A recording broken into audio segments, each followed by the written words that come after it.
आप सभी का भाग 12 में स्वागत है।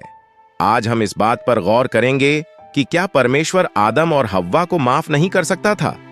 आदम और हव्वा परमेश्वर के आदेश के विषय में जानते थे, मगर उन्होंने जानबूझकर यहोवा के आदेश को ठुकरा दिया और शैतान के बताए रास्ते पर चलने का फैसला किया। इन बागियों ने अपने किए पर कोई पछतावा नहीं दिखाया, इसलिए उन्हें किसी भी हाल में माफ नहीं किया जा सकता था। लेकिन जब लोग पूछते हैं कि क्यों परमेश्वर ने उन्हें माफ नहीं किया, तो दरअसल वे यह जानना चाहते हैं कि क्यों परमेश्वर ने अपने स्तरों से समझौता नहीं किया और क्यों उनके पाप और बगावत को अनदेखा नहीं किया। इस सवाल का जवाब हमें परमेश्वर के एक गुण से मिलता है जो उसके स्वभाव में समाया हुआ है। वह है उसकी पवित्रता। बाइबल सैकड़ों बार परमेश्वर की पवित्रता पर जोर देती है, मगर अफसोस कि इस भ्रष्ट दुनिया में सिर्फ गिने चुने लोग ही इस गुण को समझ पाते हैं। परमेश्वर पाप से कोसों दूर है। यशायाह 6:3 और 59:2। इसलिए वह पाप को हमेशा तक बर्दाश्त करने वाला नहीं। अगर वह बर्दाश्त करे तो हमारे लिए भविष्य की कोई उम्मीद नहीं बचेगी। नीति वचन 14:12। परमेश्वर ने पाप को ढांपने, यहां तक कि उसे जड़ से मिटाने का इंतजाम किया है। वह अपने ठहराए वक्त पर पूरी सृष्टि को दोबारा पवित्र करेगा, और ऐसा जरूर होगा क्योंकि यह पवित्र परमेश्वर की मर्जी है।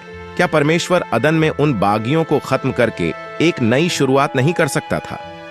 परमेश्वर के पास ऐसा करने की शक्ति थी, मगर कुछ लोग शायद सोचें, अगर यही बात है तो जब विश्व में सिर्फ 3 पापी थे, यानी शैतान, आदम और हव्वा, तभी उसने उन्हें परमेश्वर ने क्यों खत्म नहीं किया?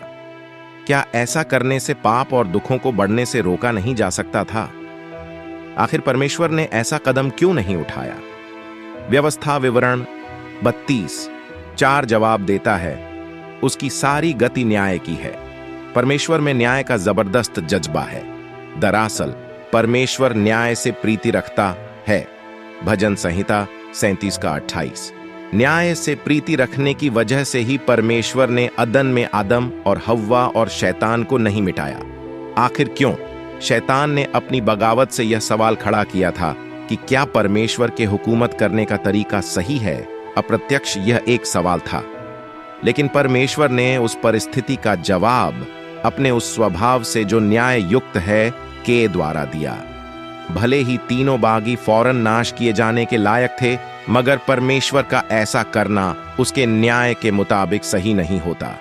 इससे उसकी महान शक्ति का सबूत तो मिलता, मगर सवाल उसकी शक्ति को लेकर नहीं, बल्कि उसके हुकूमत करने के तरीके को लेकर शैतान के द्वारा उठाया गया था। यह एक वजह थी कि क्यों परमेश्वर ने फौरन उन बागियों को खत्म नहीं किया।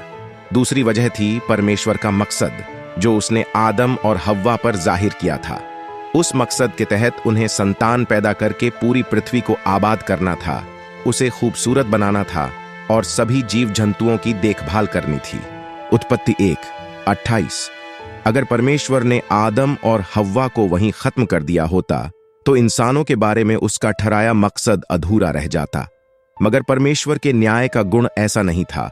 बाइबल इस बात को साबित करती है कि परमेश्वर का मकसद हमेशा पूरा होता है। यशायाह 55:10। अदन में हुई बगावत को परमेश्वर ने जिस तरह अपनी बुद्धि से निपटाया, क्या उससे बेहतर तरीके से कोई और निपटा सकता था? कुछ लोग इस बगावत को सुलझाने के लिए शायद अपना उपाय बताए, लेकिन ऐसा करके क्या वे यह नहीं जता रहे होंगे कि वे इस मसले को सुलझाने का परमेश्वर से बेहतर तरीका जानते हैं? हो सकता है ऐसा करने के पीछे उनका इरादा गलत न हो, मगर वे इसलिए ऐसा करते हैं क्योंकि उन्हें परमेश्वर और उसकी विस्मित कर देने वाली बुद्धि के बारे में समझ नहीं है। रोम के मसीहियों को लिखी प्रेरित पौलुस की पत्री से पता चलता है कि पौलुस ने परमेश्वर की बुद्धि की गहरी खोज की थी। इसके साथ साथ उसने पवित्र भेद की भी गहरी खोज की थी। यह भेद इस बारे में था कि कैसे परमेश्वर मसीहाई राज्य के जरिए वफादार इंसानों को छुटकारा दिलाएगा और अपने नाम को पवित्र करेगा। जिस परमेश्वर ने इस मकसद को ठहराया है, उसकी बुद्धि के बारे में पौलुस ने कैसा महसूस किया?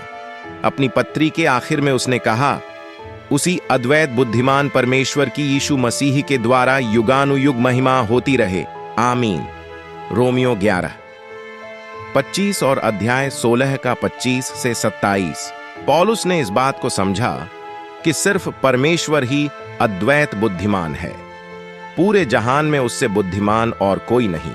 जब एक असिद्ध इंसान किसी छोटी मोटी समस्या पर परमेश्वर से बेहतर उपाय नहीं बता सकता, तो भला वह हुकूमत के मसले पर परमेश्वर से बेहतर उपाय कैसे बता सकता है।